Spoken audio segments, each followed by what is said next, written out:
Hey everyone, today I'm going to display two brushing methods.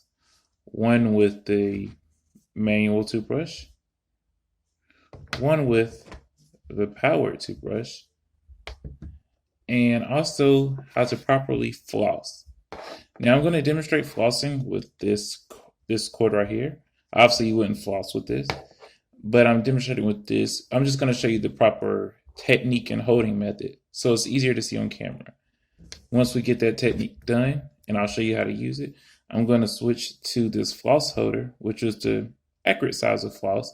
And then with this, I'll show you the actual motions.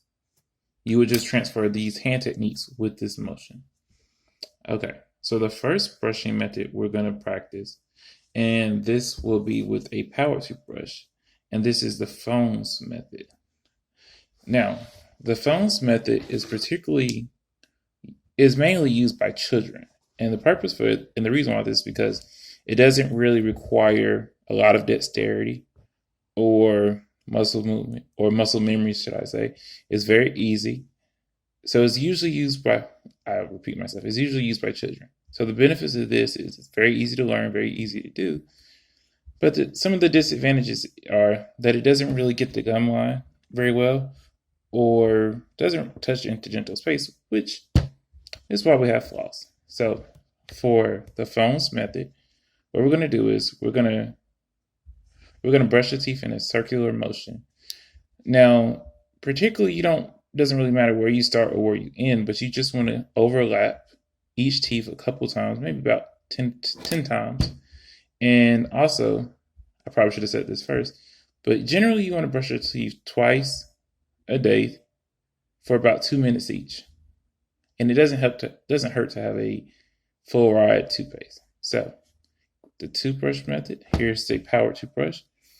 Also with the power toothbrush, you want to check out your settings because it can give you better insight on how to use it. But we're going to turn it on. And this is an Oral-B toothbrush. So again, we're going to work in a circular motion.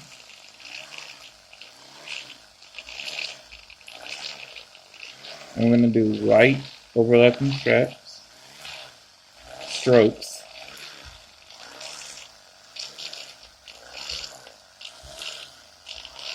Now right here, we're doing it with the teeth together, but you can also do them apart. If your children or the patient has like an overbite or overjet, it would probably definitely work better to have the teeth separated. And we would do the same for the lingual side. Again, we're just working in the circular motion. I'm going to get up in there.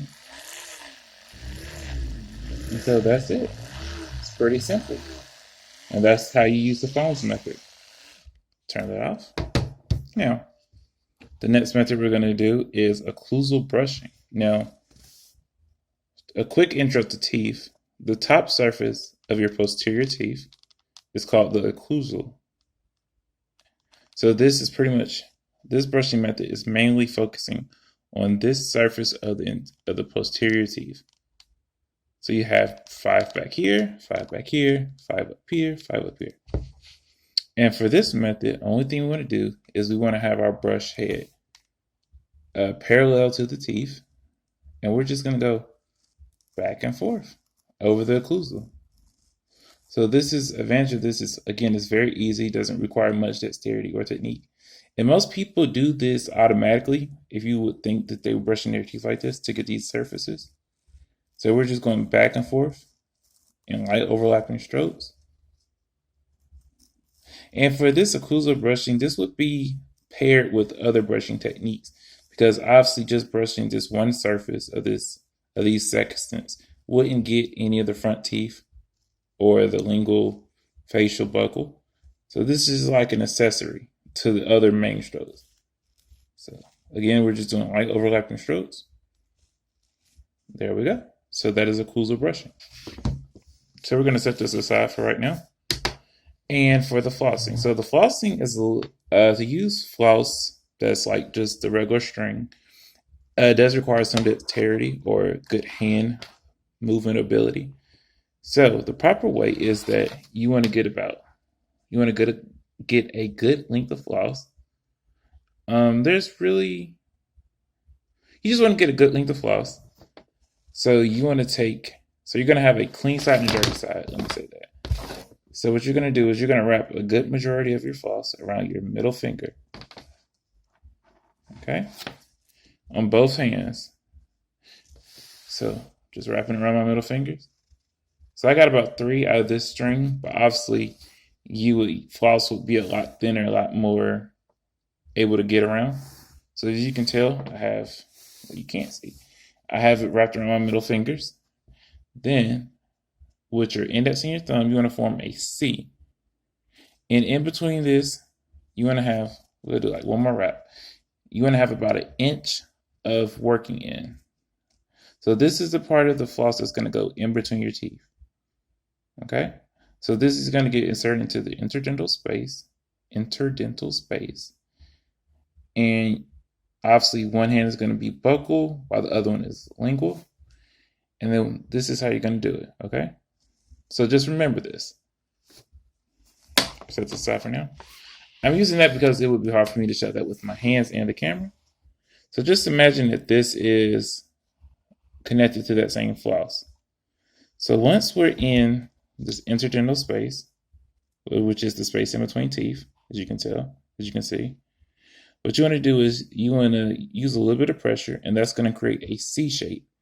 So you don't want to do that right there. So as you can see from this angle, it's kind of wrapping around the tooth, forming like a C. Also, you're forming a C with your fingers. So once you're in here and you're kind of applying pressure to one side, you're going to go back and forth on a shoe shine motion about 3 or 4 times. You want to go slightly underneath the gums, about 3 millimeters, because that's the normal healthy pocket depth, which is what floss is best used for. So once you're in here and you get those about 3 or 4 times, you want to switch over to the other side and get the opposite side of this adjacent tooth. Okay? Now, if you were using a floss setter, which we are now, you would wipe this off before you move into the next set of teeth. But with your floss, your regular floss, again, this wouldn't be it. You would use regular floss. And you're done with this portion, and you use this portion. What you would do is you would unwrap some from the clean side and then wrap some on the dirty side. So what this would do is this would give you clean floss to go into your next set of teeth, and you're pretty much throwing the dirty floss on this side of your hand. So again, you would just unwrap some from here, wrap some from here, and then you have clean floss to go into the next teeth. So I hope that helped you guys. So we went over the occlusal brushing, Foams brushing, and floss.